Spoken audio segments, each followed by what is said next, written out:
Welcome back. We're bringing centuries-old gardening techniques into the modern world and into the bar. This program offers the mashup at a local brewery near you. Joining us now, Tim Arsenault from Bonsai Bar. Tim, thanks for coming in this morning. Yeah, it's great to be here. Thanks for having me. Tell us a little bit about this and what you do. Yeah, absolutely. So Bonsai Bar, we bring the wonder of bonsai into local breweries. So we have pop-up classes where we teach people the beginnings of bonsai at local breweries. Everybody, it's a 2-hour class. You make your own tree, learn how to care for it, and head home with that. We start everybody off with a very simple dwarf jade like we have here, one of the easiest trees to take care of in the world. We also guarantee your tree. So when you make a tree with us, if you dies for any reason, we'll replace it for you once we figured out what went wrong, so we can get you back on the horse and continuing the hobby of bonsai. When he said when it dies, I felt very seen in that moment, and that's totally okay. Yeah. But tell us how you ended up taking this awesome idea into breweries. Yeah, absolutely. So previously I worked as a software developer, but my true love and passion were the bonsai trees that you see in front of you. So this was my stress relief during the day, and I always thought, you know, what could I do to bring bonsai to more people and make it a full-time opportunity? And you know, I had a friend who had been into the sip and paint, worked for a sip and paint company previously. Yeah, very popular. Super fun. Super popular. I said, what if we did that with bonsai? So we decided to start doing a workshop, bringing it to breweries. It's a great place.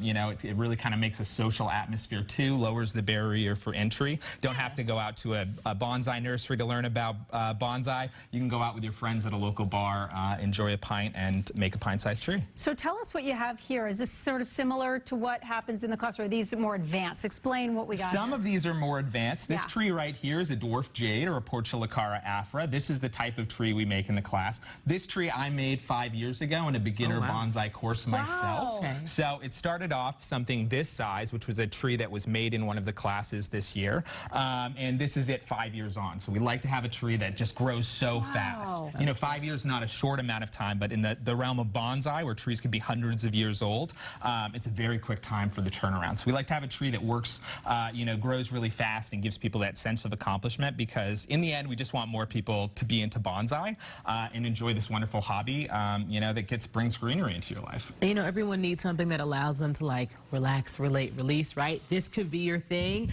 We just want to make sure people understand, again, that all skill levels, you don't have to have a green thumb. Like, can we do it, the two of us? So Absolutely. She's asking if the two of us can I handle insist on it. Really? I insist that you come out there. I don't know, Courtney. Beginner level, you know, come out. We're going to teach you everything you need to know. You get your hands dirty. You're going to take your tree, put it in your own pot that you've picked out. Then we're going to style the tree and get it on its path to looking like an ancient tree in miniature like we have here. What are some misconceptions about this? Obviously, I mean, I remember the Karate Kid. I remember it's like a very... Oh, I remember too. Yes, So what are misconceptions about it? Yeah, a lot of people think that bonsai is one type of tree, that's the name of the tree. But actually, bonsai is any tree or shrub or vine that we keep in a ceramic container to contain its growth. So that's what keeps it small and makes it look like an ancient tree in miniature.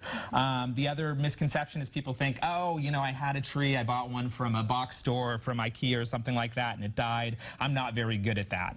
You know, it's something that you just need a little more time. If you can take care of a houseplant, you can learn to take care of a bonsai. And we like to be there to support everybody who has a tree with follow-up. We answer questions on the internet. We even have free video consultations with people that have done the class. We call those triage sessions. And we'll follow up and make sure that you're successful, you know, and can add more and more trees to your hobbies. No, we've got to make sure people know, how can they sign up? Yeah, absolutely. So you can go to bonsaibar.com and check out all of our classes. We're largely in Boston, Massachusetts, but all across New England, even into New York and New York City. So great, Tim from Bonsai Bar. Thank you so much. It gives people a purpose. I'll shake your hand. Give people a purpose when they're out at the bar, so they're not just there for no reason. They actually have a purpose. You're watching The Morning Mix. We'll be right back.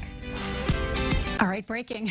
We want to see you actually trim a tree and show us how it's absolutely. done. So I've got a pair of shears here. So the things that we do to keep the trees in check, as they grow out of shape, we come in and just take a little bit off the top here, across the board, to make sure that we still have that shape that we're looking for in the tree.